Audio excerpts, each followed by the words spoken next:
नमस्कार, आप देख रहे हैं स्वराज एक्सप्रेस और मैं राजेश सोनी। बुलेटिन में बात करेंगे कुछ खास बड़ी खबरों की। तो जहां भोपाल में बीजेपी प्रदेश कार्यालय में एक बड़ी बैठक हुई है, जहां सीएम डॉक्टर मोहन यादव और बीजेपी प्रदेश अध्यक्ष हेमंत खंडेवाल इस बैठक में मौजूद रहे। और आपको बता दें कि जिला प्रभारी और संभाग प्रभारी भी इस बैठक में शामिल हुए हैं। नारी शक्ति वंदन अधिनियम को लेकर इस बैठक में खास चर्चा हुई है और साथ ही साथ आगामी कार्यक्रमों के साथ संगठन की मजबूती पर भी इस बैठक में चर्चा हुई।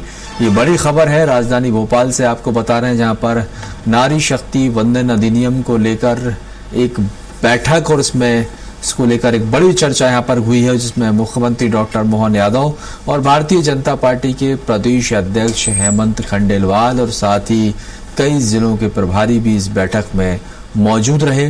कई विषयों पर चर्चा हुई, जिसमें सबसे खास रहा है नारी वंदन अधिनियम बिल, जिस पर खास चर्चा इस बैठक में की गई है। नारी शक्ति वंदन अधिनियम को लेकर खास चर्चा इस बैठक में आगामी कार्यक्रमों के साथ किस तरह से संगठन और सत्ता में मजबूती देखने को मिलेगी, इस पर भी चर्चा हुई। संदीप कुमार हमारे साथ, हमारे सहयोगी, अधिक जानकारी के लिए जुड़ गए। संदीप, क्या कुछ अपडेट है इस बैठक को लेकर? क्या बैठक का एजेंडा रहा और किन मुख्य विषयों पर चर्चा हुई है?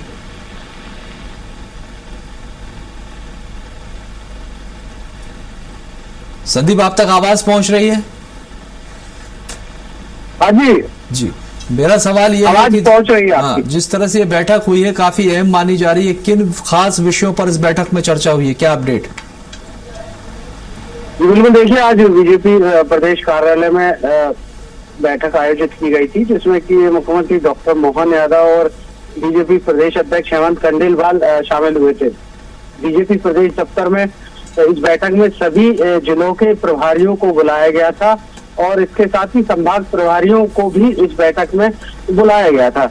पार्टी के सभी बड़े पदाधिकारी भी इसमें मौजूद थे और इसमें नारी शक्ति वंदन अधिनियम को लेकर चर्चा की गई है। इसके अलावा संगठन की आगे चल के क्या विस्तृत रणनीति होनी चाहिए, उनसे फीडबैक भी लिया गया है और आगामी जो कार्यक्रम है पार्टी के किस तरह से तय होंगे, किस तरह से जो है आगामी निगम मंडलों में भी जिस तरह से नियुक्तियां होनी है या पार्टी के जो कार्यक्रम है उनको लेकर चर्चा हुई है। लेकिन मुख्य फोकस जो है वो नारी शक्ति वंदन अधिनियम को लेकर और पार्टी के आगामी कार्यक्रमों के साथ संगठन की मजबूती को लेकर, इन दो विषयों पर जो है चर्चा हुई है। निश्चित तौर पर, क्योंकि जिस तरह से एक बड़ा बिल जो है वो लाया जा रहा है, एक बड़ा संशोधन होने जा रहा है, जिसको लेकर महिलाओं में उत्साह भी है। 33% आरक्षण की बात इसमें कही जा रही है और बैठक में इसी पर खास चर्चा हुई है और साथ ही संगठन की मजबूती को लेकर, यानी कि इस बैठक का एक एजेंडा ये भी हो सकता है संदीप के किस तरह से सत्ता और संगठन में समन्वय बने और जिसके साथ मजबूती के साथ आगे बढ़ा जा सके और इस तरह से काम किए जा सके। देखिए, इसको लेकर पहले से ही बीजेपी जो है सक्रिय है। पिछले दिनों 10 अप्रैल से जो है 25 अप्रैल तक इसको लेकर लगातार जन जागरूकता अभियान, प्रबुद्ध जन सम्मेलन, यात्राएं।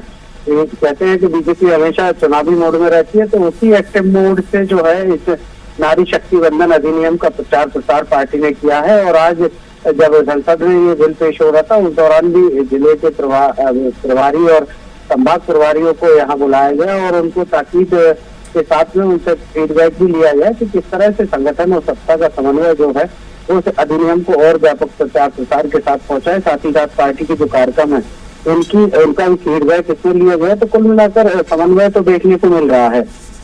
कहीं ना कहीं ये जरूर लगता है संदीप के, देखिए, आगामी चुनाव की रणनीति पर अब काम होना शुरू हो गया है। कहीं ना कहीं नारी शक्ति वंदन अधिनियम को गेम चेंजर बनाने की रणनीति पर काम चल रहा है। ये बिल्कुल, ये बीजेपी की रणनीति का हिस्सा भी है और इसी को लेकर जो है केंद्र से लेकर राज्य तक की सारी इकाइयां कह लीजिए या फिर बीजेपी शासित राज्यों की सरकारें कह लीजिए, सभी इस जो नारी वंदन अधिनियम है इसको जो है पूरे जोर शोर से जो है लोगों के बीच लेकर जा रही है। और इसी कड़ी में यहाँ भी मध्य प्रदेश की अगर बात की जाए तो जमीनी स्तर तक इसको पहुंचाने की तैयारी है। चलिए, बहुत बहुत शुक्रिया संदीप जानकारी साझा करने के लिए। तो ये बड़ी खबर है और देखिए जिस तरह से संसद और लोकसभा में बहस चल रही है और ये चर्चा के बाद आज वोटिंग भी है, और आपको बता दें उसके मद्देनजर नारी शक्ति अधिनियम को लेकर मध्य प्रदेश की राजधानी भोपाल में भी इसको लेकर एक अहम बैठक हुई, जिसमें मुख्यमंत्री डॉक्टर मोहन यादव और प्रदेश अध्यक्ष भाजपा